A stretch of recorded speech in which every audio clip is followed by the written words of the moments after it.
Just one word, you calm the storm that surrounds me. Just one word, the darkness has to retreat. Just one touch, I feel the presence of heaven. Just one touch, my eyes were open to see. My heart can't help but believe. Come on. There's nothing that our God can't do. There's not a mountain that He can move. Oh, praise the name that makes a way. There's nothing that our God can't do. Come on, you believe that this morning? Just one word, you hear what's broken inside me. Just one word, and you revive every dream. Just one touch, I feel the power of heaven. Just one touch, my eyes were open to see. My heart can't help but believe. There's nothing that our God can do. There's not a mountain that He can move. Oh, praise the name that makes a way. There's nothing that our God can't do. Oh, there's nothing that our God can do. There's not a prison wall He can't break through. Oh, praise the name that makes a way. There's nothing that our God can't do. Oh.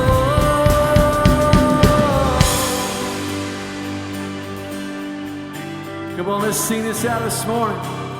We'll believe in greater things. And I will believe for greater things. There's no power like the power of Jesus. Let faith arise, let all agree. There's no power like the power of Jesus. I will believe, come on, for greater things. There's no power like the power of Jesus. Let faith arise, let all agree. There's no power like the power of Jesus. I will believe for greater things. There's no power like the power of Jesus. Let faith arise, let all agree. There's no power like His power. There's nothing that our God can do. There's not a mountain that He can move. Oh, praise the name that makes a way. There's nothing that our God can't do. No, there's nothing that our God can't do. There's not a prison wall He can't break through. Oh, praise the name that makes a way.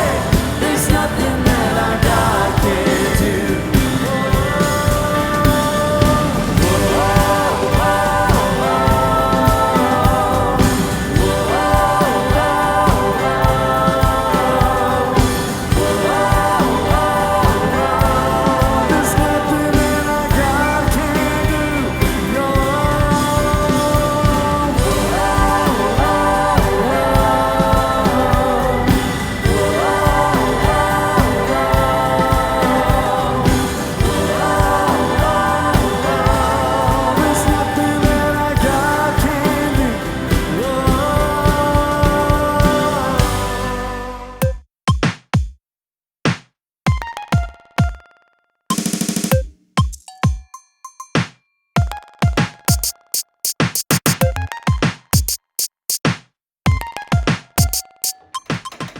Hey guys, welcome back to another week of Simple, our Christmas series for Center of Hope.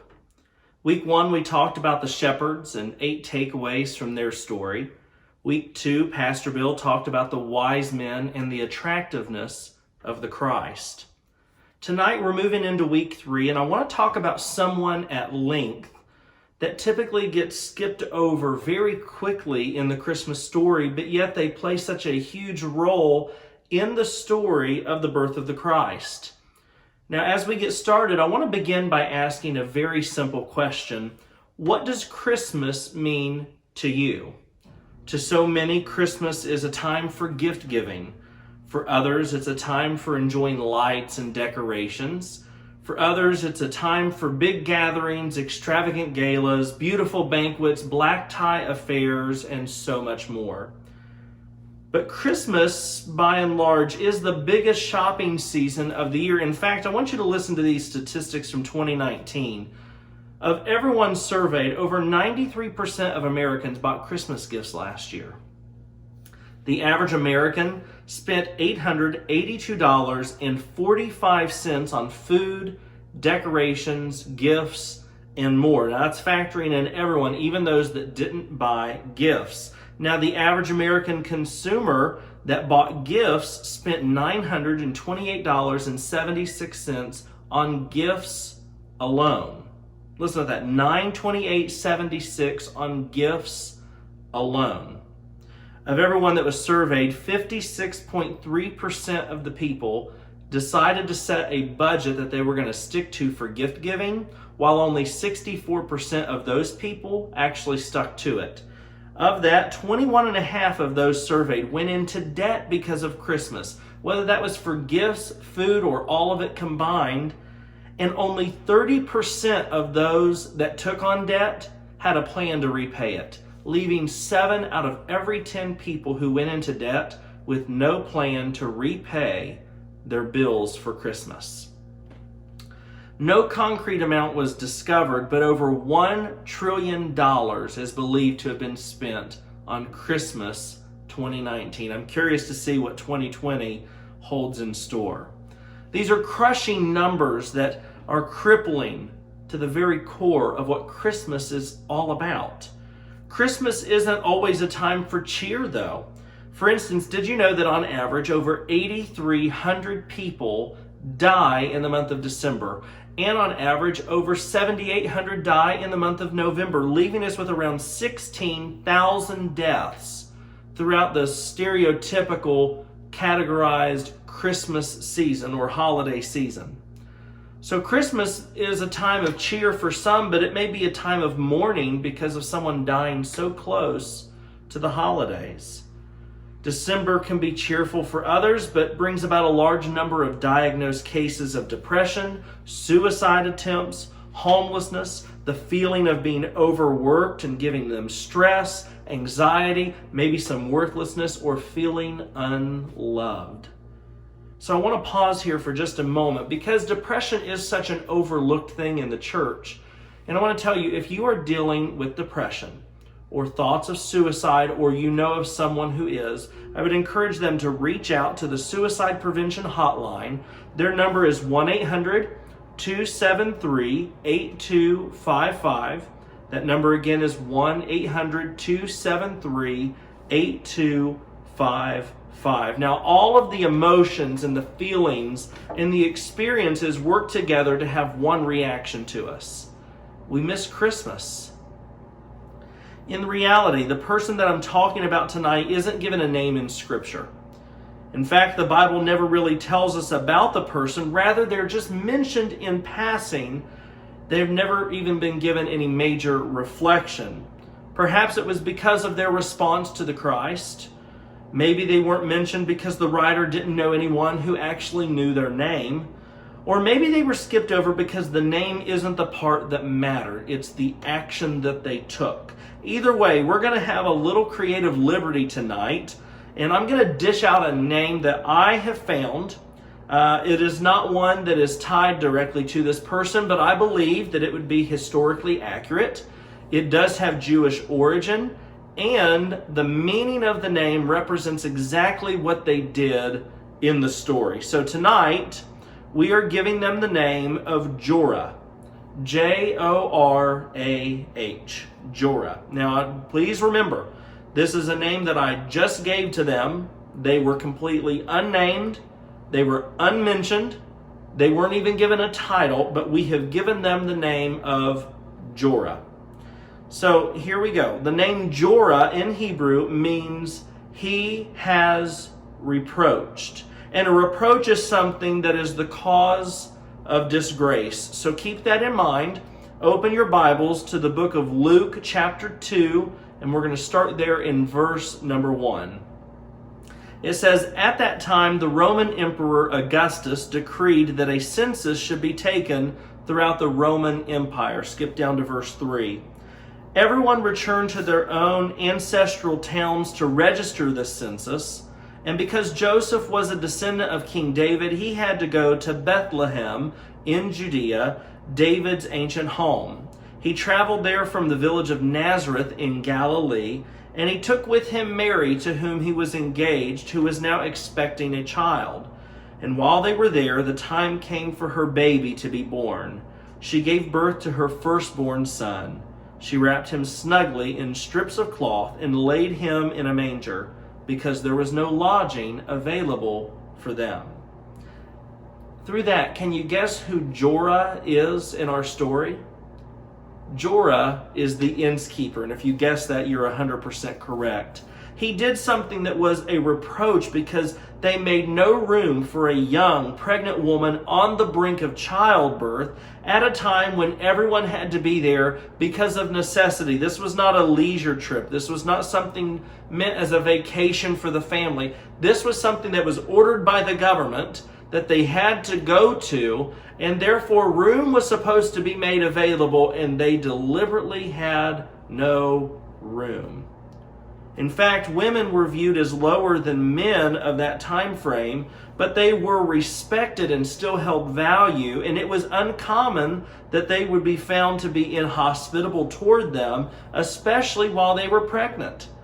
But Jorah made no room for Mary. He called for no assistance, he provided no shelter, and he gave no items of comfort.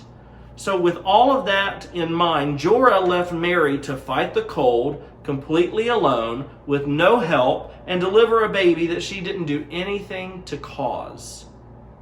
Now, before you become a little, as my great-grandmother would say, highfalutin, and before you get up on that high horse and become all high and mighty, I want you to realize we're not that different from Jorah. We do the exact same thing, and you're asking, well, how do my actions of kindness and compassion and hospitality resemble that of a reproachful and uncaring man? Well, I'm glad you asked. Let me tell you. In the midst of the hustle and bustle of everyday life, we find ourselves focused on the wrong things at the wrong times with the wrong motives, receiving the wrong outcome, and responding with the wrong attitude. We make no room for Jesus. So for the next few minutes, I want to take a little bit of time to give you 3 ways that we can make room for Jesus in our heart. Now, if you typically follow my program, you know I love to read books and blogs for inspiration for messages, and I never want to be someone who tries to steal credit for material that I didn't write or didn't think of independently. So this list that I'm going to give you comes from a larger list on a website entitled Faith Spilling Over at faithspillingover.com, written by a woman by the name of Betsy DeCruz. That's faithspillingover.com, written by Betsy DeCruz. So number 1, the first thing that you can do to make room for Jesus in your heart is to quiet your heart. In her blog, Miss DeCruz explains the importance of taking time to be quiet and focus on Jesus and allowing those little moments to alter the landscape of our heart, even in the midst of a stressful day. You've heard Psalm 46:10 tell us, "Be still and know that I am God." I want you to listen to Eugene Peterson from The Message in his wording. He says, "Step out of the traffic. Take a long, loving look at me, your high God, above politics, above everything." Now, I just have to tell you how fitting it is that this message would come in one day after the Electoral College decided to meet. And in the midst of all of the political hustle and bustle, what God is telling us, I want you to look to me above everything. Jesus is greater than any president. Jesus is greater than any senator or representative or judge. He's greater than any governor or mayor or a party leader. He's greater than any pastor or deacon or trustee. He's greater than any founder, any director, any CEO, or other executive office holder. So when life gets stressful, remember that one thing: step away and look to Jesus. If you can do that, your life will be different. But this isn't just an Old Testament concept either. I want you to listen to this. He does a great write-up here from the Message on Hebrews chapter 12. It says, let's take a look. Do you see what this means? All these pioneers who blazed the way, all these veterans cheering us on. It means we'd better get on with it. Strip down, start running, and never quit. No extra spiritual fat, no parasitic sins. Keep your eyes on Jesus, who both began and finished this race that we're in. Study how he did it, because he never lost sight of where he was headed, that exhilarating finish in and with God. He could put up with anything along the way, the cross, the shame, whatever it was. And when you find yourselves flagging in your faith, go over his story again, item by item, that long litany of hostility that he plowed through. That will shoot adrenaline into your souls. So what's he telling us?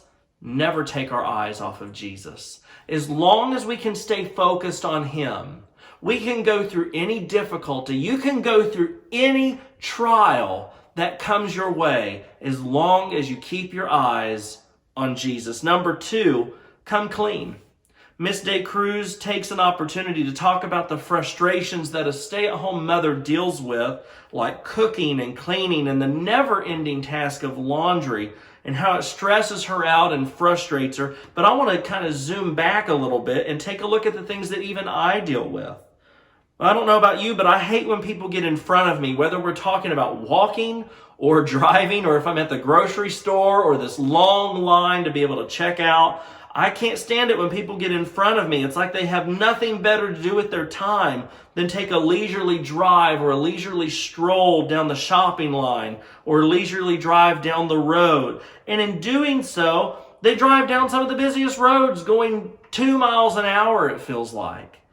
And I don't want you to mistake this. This isn't road rage caused by leaving too late. I'm the same way if I'm going to end up there right on time or if I'm set to be an hour early. I just don't like to get behind someone who doesn't drive properly. I want to be able to put my cruise on. I want to be able to drive without anything holding me back. But I tell you what, these people, they get right in front of me. They slow down. They veer in and out of traffic, and it just drives me bonkers. It just right up a wall and down the other. It just drives me completely insane. Well, you know what? What about the laundry that she listed? I can relate to that. I can do all the laundry, look around, and I have more. It's there again. How is it that the laundry never goes away? It's things like that frustrate us. What about cooking? Good Lord, he knows that I love to eat, but it's the time that it takes to cook. Sometimes I make bad choices. I'll just be the first to admit, there have been many times when I didn't want to make anything for lunch and I went through Chick-fil-A or Wendy's, get me a large fry, a large drink, and a large sandwich and come and sit and just devour that meal. Well, it's horrible for you. No wonder we're all overweight. We eat terribly. We don't work out. You know, these are the things that cause us to have sin in our life. Well, listen to this. We have an overwhelming love of pizza. We snack around on chips. We refuse to work out. And all of this leads to one thing at the end. If we decide to cook, now you've got dishes. So there's even more frustration. The work is never ending. The frustration is never ending. I get overworked because I'm trying to lose weight. It's frustrating to try to deal with all this stuff. So in the moments of the stress and frustration, something else decides to creep into our lives if we're not careful and cause us trouble. It's a 3-letter word, sin. We allow sin to come into our lives. And when you experience that, you need to find a moment to come clean before a holy God and confess your sin and allow him to cleanse you from the inside out. You might be familiar here. Psalm 51, David's talking and he said, "Create in me a clean heart, O God, and renew a loyal spirit within me." But I want you to hear the message, how it reads this. God, make a fresh start in me. Shape a Genesis week from the chaos of my life. I just think that is so profound. As God creates a clean heart inside of us, He's also creating a fresh start for us. And in those moments of pain and frustration, it creates chaos in our life. Well, that's what we were dealing with when God literally hovered over the darkness. He took the chaos that was meant to become the universe and created all of life that we see. And so He's telling us, create a Genesis week in me. Take all of the chaos, all of the pain, all of the frustration, all of the hurt, and do something new. Create something new in me. Number 3, this is the last thing we're going to talk about. Ask God to heal the broken places of your life. Memal Davis, she used to sit my mother down, and she would tell her about past experiences in her life and the hurt and the damage and the scars on her heart that were caused because of all of the things that she experienced in life. And she would do that to help my mother avoid those same circumstances. My mother would do the same thing for me as well as my father. And in doing so, you understand everyone has a story of hurt. Everyone has a story of pain. And if we choose to dwell on the moment that the scar appeared, then you're never going to heal. Rather, I want you to take a moment to find a way to breathe in the grace of God, because that's what we need. In the midst of those painful moments, all we need is God's grace.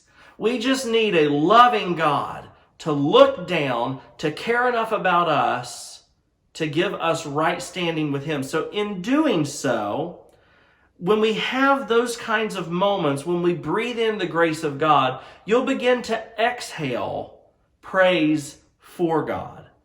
So maybe you're watching tonight and you're burdened over being single for such a long period of time. You always thought by now you'd be married.